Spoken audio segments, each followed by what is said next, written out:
I know I got people in the room who comes from churches where that means something else for you. Because you come from churches that you don't see the money. That there's some projects he's got for us to reach this community. And he has found us worthy enough to give us the resources to be distributors.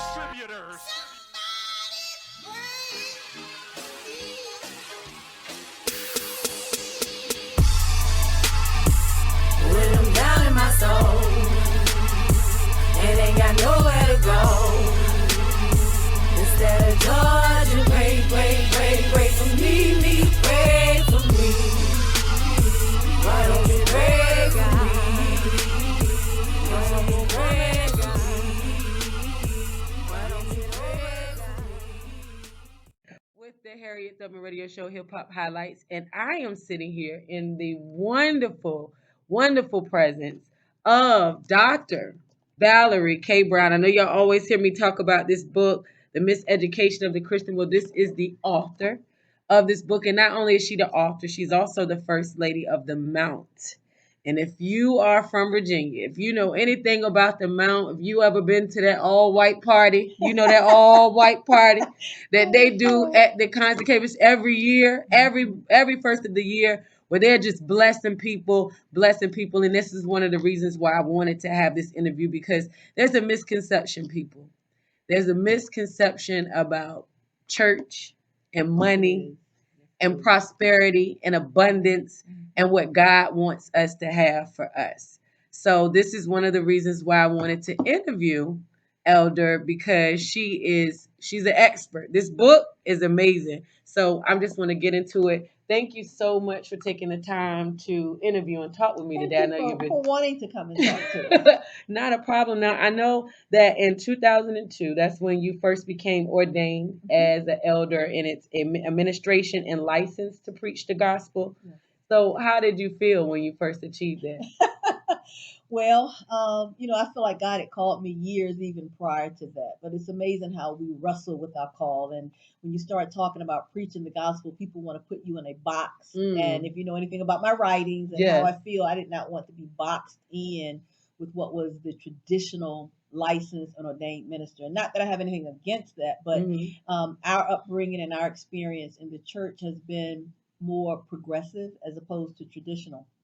So I struggled with that for quite a while, and just did what I felt God was calling me to do outside of that.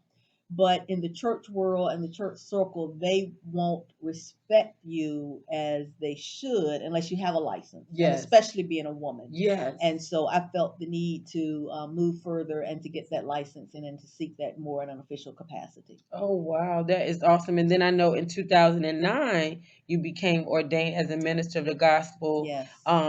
Can you shed some light on the difference between those two? Yes. Okay. Originally, when I came into administration, it was for more of the executive pastor, the operations of the church, controlling the administration, the payroll, the facility, staff. So that was more of my role at that point.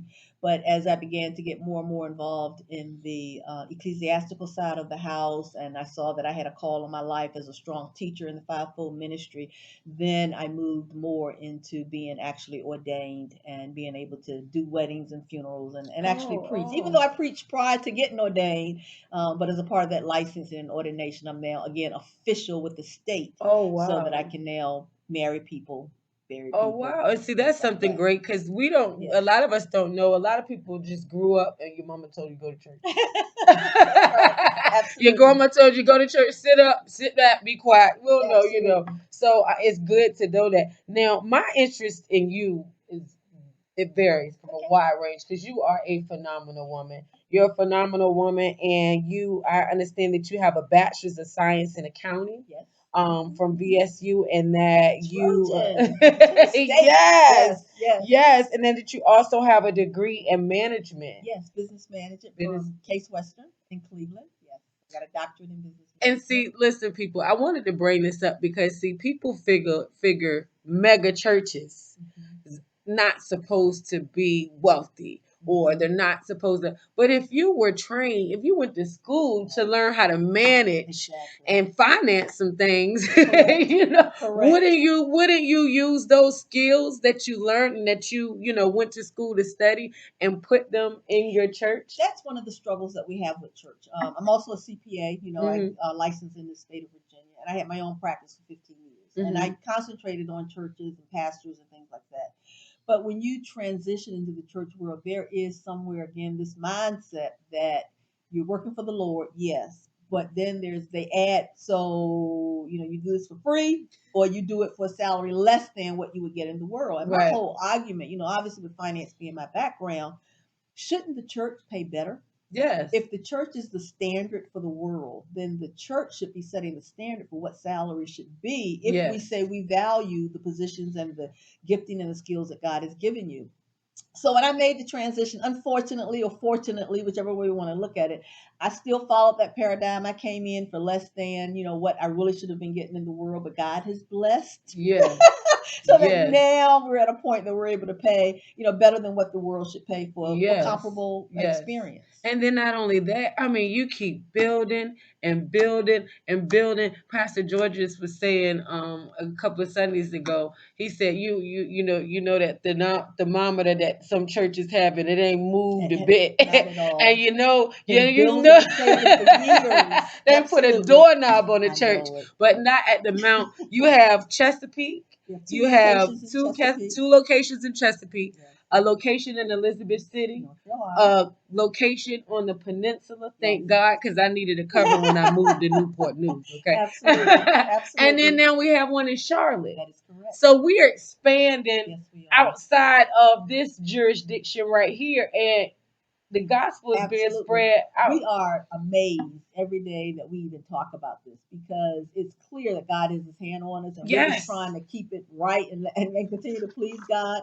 But we saw at the Mount that God was sending us very talented and anointed preachers. Yes. And, I don't Yes. think he was sending them to the Mount for them to just sit in the pew. So Right. it was clear that God brought them here to learn whatever it was that we could share with them and then send them out. And that is what the Great Commission is. Go ye into all the world. And Yes. so we've been using the anointed preachers that God has sent here to start another Mount Yes. location. Well, I tell you one thing. I am definitely under anointed one over there in the peninsula Pastor because Alvin is Pastor so, Alvin, yes. he is awesome, and We're First so Lady. pleased and I proud mean, of them. just the spirit, and that's something that's important. I can walk in the Chesapeake here, and I can walk in the peninsula, and it's the same anointing. We are trying so hard to get that right. We laugh and we cry because there are challenges there. And we always talk about the Chick-fil-A model or the McDonald's model. That branding is so important. And Right. so when you hear I'm going to a Mount Church, whether it's again the Peninsula, Elizabeth City,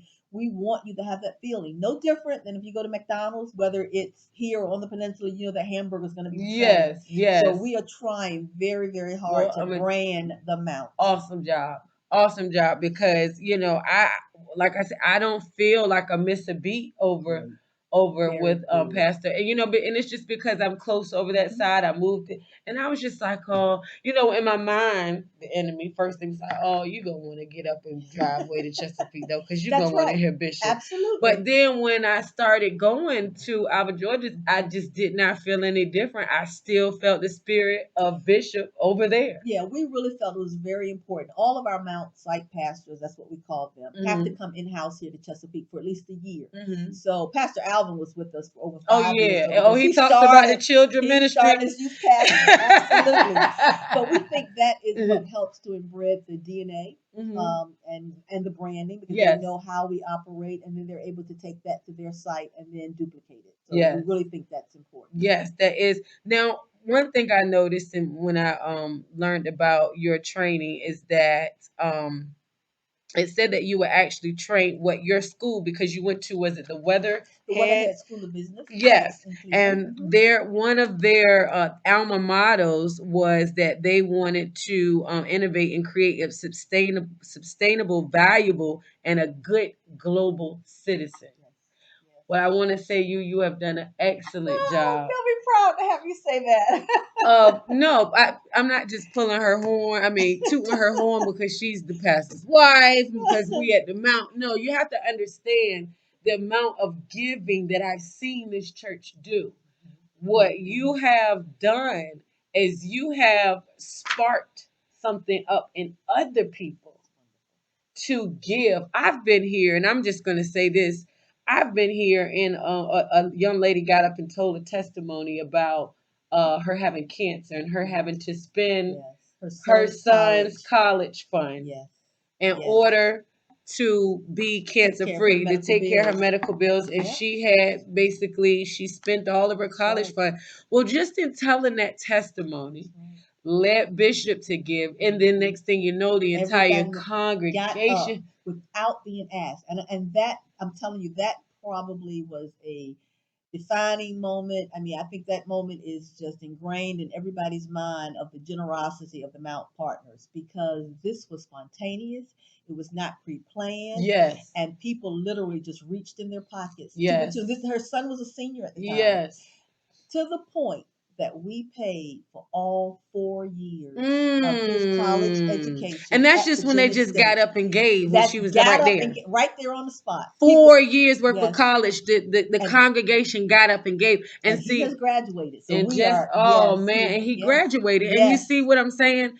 And Yes. see, and that's what I wanted people to understand, because Yes. we have this stigma Yes, we do. put on the church. And I'm going to just go ahead and say the That's black right. church, Yes. Yes. which is a very important. And the mega churches. The mega churches, yes. Right, they do. Mega churches is because they feel as though they're not supposed to be wealthy. Right. Prosperity is not supposed to be on their tongue. And I guess they want us to be poor and in poverty and slain But for the I don't rest know of our how life. you're going to change lives. We didn't create the society that we live in, but unfortunately, it takes finances even to spread the gospel. How can you be on the Yes. radio if someone is not underwriting it? Yes. How can you have missionaries if you don't have the money to underwrite it? How could we have changed this young man's life? I mean, 4 years of college. He will be ever indebted to God. And we make sure that we point them to God and not to the Mount, because Yes. it is God who provided the resources, Yes. all the partners that blessed them to be able to be in a position Yes. to give that money. To be distributed. Yes, and I know your listeners really are saying, I wish I could be in that situation. Well, you can. You can. And it's a matter of the generosity of your heart. And there were some who gave $1, Right. but all of it added together in the pot. I know I got people in the room who comes from churches where that means something else for you. Because you come from churches that you don't see the money. That there's some projects he's got for us to reach this community. And he has found us worthy enough to give us the resources to be distributors